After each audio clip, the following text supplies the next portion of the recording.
Have you ever stopped to ponder whether your choices are truly your own or just a result of deterministic forces? This compelling question leads us to the enigma of free will, a concept that has sparked profound debates across philosophy, ethics, and neuroscience.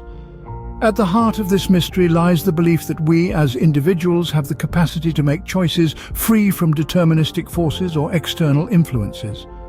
Just think for a moment. When you decide what to eat for breakfast, or when to take a walk, or even something as profound as what career to pursue, are these choices truly yours? Or are they the result of a complex interplay of factors beyond your control? This idea of free will is not just about breakfast choices or career paths. It's about the very essence of human agency, the capacity to act independently and make our own free choices. It's about the belief that we are not just passive recipients of external influences, but active participants in shaping our own destinies. And yet, this concept is not without its detractors. There are those who argue that free will is nothing more than an illusion, a comforting narrative we tell ourselves to make sense of the world. They contend that our decisions are predetermined by a myriad of factors, such as our genetics, our environment, and the intricate workings of our neural processes. On the other hand, proponents of free will point to our subjective experience of choice.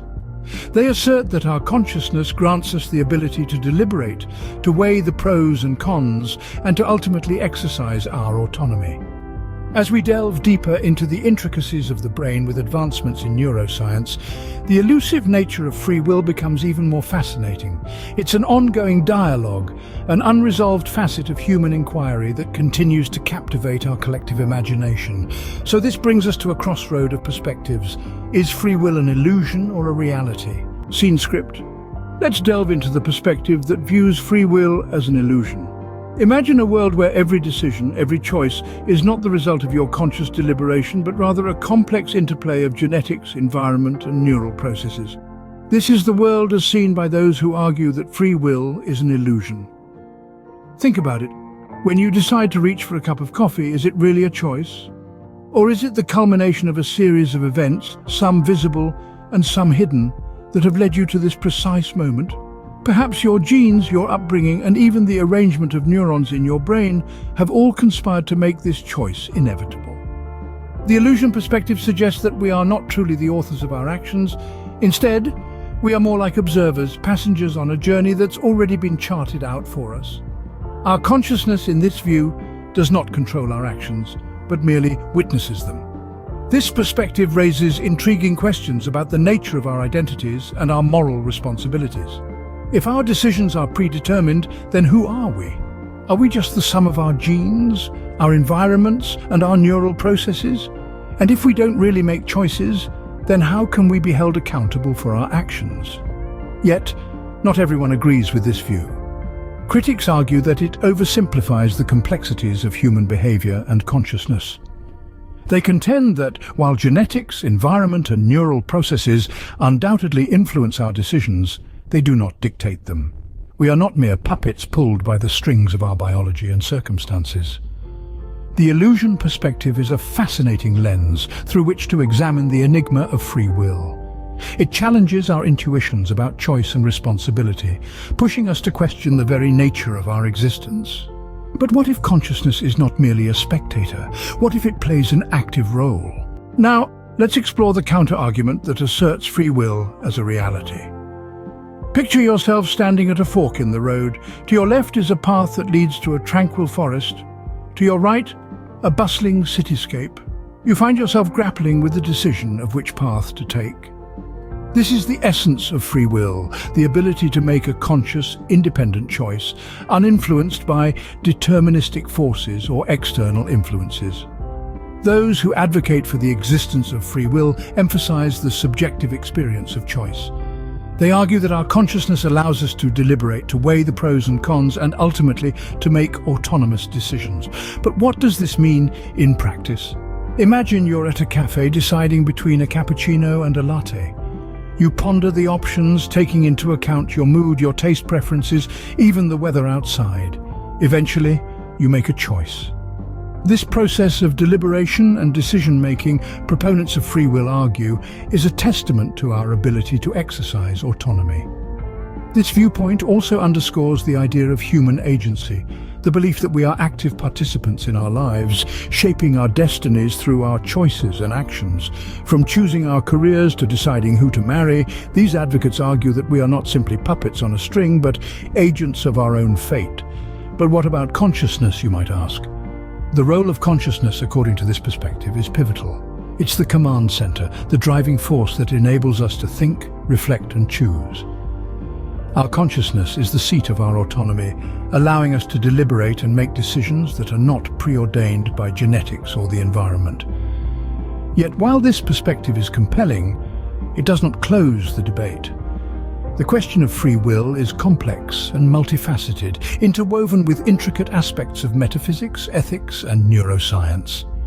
It's a debate that continues to evolve with every new scientific discovery, every philosophical insight. Yet, even with these perspectives, the debate on free will remains unresolved. Indeed, the question of free will is far from settled. This ongoing debate, like a relentless tide, washes over the shores of metaphysics, ethics, and neuroscience, leaving behind a trail of intriguing questions and profound implications. The crux of this debate lies in the implications for moral responsibility. If we are merely puppets, with our strings pulled by the deterministic forces of genetics, environment, and neural processes, where does that leave our sense of right and wrong? If our choices are not truly our own, can we be held accountable for our actions? Proponents of free will argue vehemently that we are autonomous beings, capable of making independent decisions, and thus should bear the weight of our actions. On the other hand, if free will is indeed an illusion, then our understanding of justice, of reward and punishment, may need to be drastically re-evaluated. For how can one be punished for actions that were never truly under their control? As we unravel the mysteries of the brain, the debate intensifies. Neuroscientific advancements have allowed us to probe deeper into the intricate workings of our minds. However, far from providing definitive answers, these discoveries often only add to the complexity of the question. For instance, the discovery of decision-making processes occurring in the brain before we consciously make a choice has fueled the argument that free will is an illusion. Yet the elusive nature of free will is precisely what makes it so intriguing. Is it a reality or an illusion? A product of our consciousness or a predetermined path laid out by our biology and environment? These questions continue to captivate us, inviting us to delve deeper into the enigma that is free will. This is not a question that can be easily dismissed or answered. It is a question that requires us to question our very nature, our understanding of ourselves and the world around us. It is a question that pushes the boundaries of human inquiry, stretching it into uncharted territories. The enigma of free will continues to be a fascinating facet of human inquiry. So, where does this leave us in the debate about free will? We've journeyed through the labyrinth of philosophical and scientific discourse, delving into the enigma of free will. We've explored the illusion perspective, which posits that our choices are merely the products of genetics, environment, and neural processes. A world where the concept of free will is more a comfort blanket than a reality. Then we ventured into the reality perspective, where consciousness was championed as the grand conductor of choice. Here, free will wasn't an illusion, but a tangible subjective experience, a testament to human autonomy and agency. The complexity of this debate is what makes it so intriguing. It's a pendulum that swings between determinism and free will, each side offering compelling arguments that cause us to question the very nature of our existence. Yet, despite centuries of discourse and the advancements in neuroscience, we're still left pondering the same question. Do we truly possess the ability to make independent choices, or are we simply dancing to the tune of deterministic forces? This is a dialogue that continues to evolve, etching new paths into the realm of human inquiry. It's a dialogue that invites us to question, to explore, and to dive deeper into the mysterious workings of our minds. And while we may not have all the answers, the journey of seeking them is a testament to our insatiable curiosity and our quest for understanding. As we conclude this journey today, I encourage you to keep this dialogue alive. Ponder on it, discuss it, explore it. After all, isn't that the essence of free will? The ability to engage with these ideas, to question and to seek answers. And with that, I'll leave you with a reminder to nurture your curiosity and your intellect. Keep the vibrations high by subscribing to the channel and turning on all notifications. Until next time, stay happy, healthy and elevated.